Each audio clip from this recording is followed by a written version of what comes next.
തൃശൂരിൽ CPIM-ന് അധിക സ്വത്തുക്കൾ ഉള്ളതായി ED കണ്ടെത്തൽ. കണ്ടെത്തിയ വിവരങ്ങൾ തെരഞ്ഞെടുപ്പ് കമ്മീഷനെ അറിയിച്ചു. കള്ളപ്പണം ഇടപാട് കേസിൽ PK ബിജു EDക്ക് മുന്നിൽ ഹാജരായിട്ടുണ്ട്. തൃശൂർ ജില്ലാ സെക്രട്ടറി MM വർഗീസ്, മുൻ MP PK ബിജു, തൃശൂർ നഗരസഭാ കൗൺസിലർ PK ഷാജൻ എന്നിവരോടാണ് ഇന്ന് വീണ്ടും ഹാജരാകാൻ ED ആവശ്യപ്പെട്ടിരുന്നത്. വിവരങ്ങളുമായി എബി ചേരുകയാണ്. എബി, എന്തൊക്കെയാണ് അതിനു മുമ്പ് MM വർഗീസിന്റെ വാക്കുകൾ കൂടിയൊന്ന് കേൾക്കാം. എന്താണ് അവർ ഉദ്ദേശിച്ചത്? രാഷ്ട്രീയമായിട്ടുള്ള അജണ്ടയാണല്ലോ, നമ്മൾ മുന്നേ പറഞ്ഞിട്ടുണ്ടല്ലോ. ED മാത്രമല്ല, ഇപ്പോൾ ആദായ നികുതി അവരും അക്കൗണ്ട് മരവിപ്പിച്ചിട്ടുണ്ട്. പക്ഷെ നമ്മുടെ അക്കൗണ്ടുകളെല്ലാം ക്ലിയർ ആണ്. അതിന്റെ റിട്ടേൺസ്, വാർഷിക റിട്ടേൺസ് നമ്മൾ ആദായ നികുതി വകുപ്പിന് കൊടുത്തിട്ടുണ്ട്, അവരത് ഇലക്ഷൻ കമ്മീഷൻ കൊടുത്തിട്ടുണ്ട്, എല്ലാം ക്ലിയർ ആണ്. എന്തേ വെളിപ്പെടുത്താത്ത അക്കൗണ്ട്? നമുക്ക് അങ്ങനെ വെളിപ്പെടുത്താത്ത ഒരു അക്കൗണ്ടും ഇല്ല. പാർട്ടി ജില്ലാ കമ്മിറ്റിക്ക് അറിവുള്ള അക്കൗണ്ട് കാര്യങ്ങളൊക്കെ നമ്മൾ EDക്ക് അന്വേഷിച്ച് നമ്മുടെ കയ്യിലുള്ള അക്കൗണ്ട്സ് ഒക്കെ നമ്മൾ കൊടുത്തിട്ടുണ്ട്. പാർട്ടിയുടെ സ്വത്തുക്കളൊന്നും മറച്ചു വെക്കാൻ കഴിയോ? ഭൂമിക്ക് അതിന്റെ രജിസ്ട്രേഷൻ ആധാരമില്ലേ? കെട്ടിടങ്ങൾ ഉണ്ടെന്നുള്ളൊരു യാഥാർത്ഥ്യമാണ്. വസ്തുണ്ട്, പാർട്ടിക്ക് അതിന്റെ സ്വത്തുണ്ട്, അത് മറച്ചു വയ്ക്കാൻ കഴിയും? നിയമപ്രകാരം രജിസ്റ്റർ ചെയ്തിട്ടുള്ളതല്ല. പ്രതിപക്ഷത്തെ പൊതുവിൽ രാജ്യത്ത് വേട്ടയാടുന്ന ഒരു നിലയാണ് ഇടതുപക്ഷത്തെ കേരളത്തിൽ. വളരെ ബോധപൂർവമല്ലേ അത്? വളരെ ബോധപൂർവമാണ്. കൂടുതൽ വിവരങ്ങളുമായി അബി ചേരുകയാണ്. എബി, എന്തൊക്കെയാണ് MM വർഗീസ് സൂചിപ്പിച്ചത്? PK ബിജു ഹാജരായി, MM വർഗീസും ഹാജരായി. ഇനി ആരൊക്കെയാണ് ഹാജരാകാനുള്ളത്? ED പുതിയതായി കണ്ടെത്തി പറയുന്ന കാര്യങ്ങൾ എന്തൊക്കെയാണ്?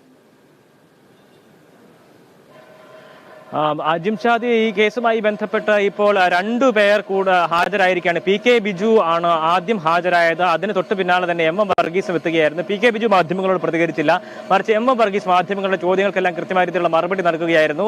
ഇത്തരത്തിൽ ED ഇപ്പോൾ നടത്തിയിരിക്കുന്ന കണ്ടെത്തൽ എന്ന് പറയുന്നത് പാർട്ടിക്ക് കണക്കിൽപ്പെടാത്ത സ്വത്തുക്കളുണ്ട്, അധിക സ്വത്തുക്കൾ ഉണ്ട് എന്നുള്ളൊരു കണ്ടെത്തൽ ED നടത്തിയിരിക്കുന്നു.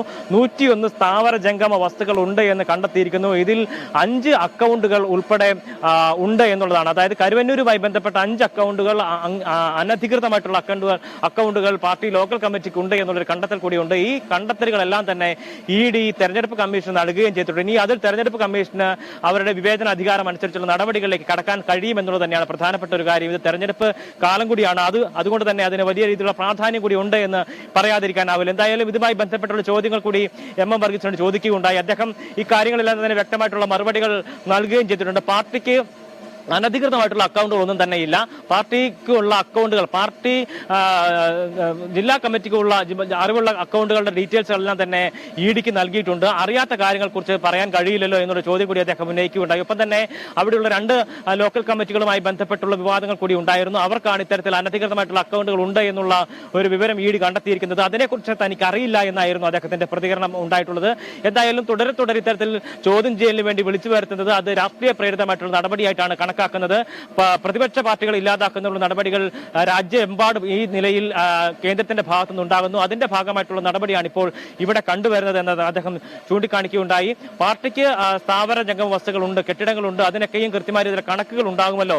സ്ഥലത്തിന് അതിനുള്ള കൃത്യമായ രീതിയിലുള്ള കണക്കുകൾ ഉണ്ടാകും. അപ്പോൾ അതിലെങ്ങനെയാണ് മറച്ചുവെക്കാൻ കഴിയുക എന്നുള്ളതാണ് അദ്ദേഹം ചോദിക്കുകയുണ്ടായത്. എന്തായാലും ഇപ്പോൾ അദ്ദേഹം ഉള്ളിലേക്ക് കയറിയിരിക്കുകയാണ്. PK ബിജു ആദ്യം തന്നെ എത്തുകയും ചോദ്യം ചെയ്യലിന് ഹാജരാകുകയും ചെയ്തിട്ടുണ്ട്. ഇപ്പോൾ MM വർഗീസിന്റെ ചോദ്യം ചെയ്യൽ പുരോഗമിക്കുകയാണ്. ശരി, എബിയാണ് വിവരങ്ങൾ, വിശദാംശങ്ങൾ സമഗ്രമായി നൽകിയത്. അതേസമയം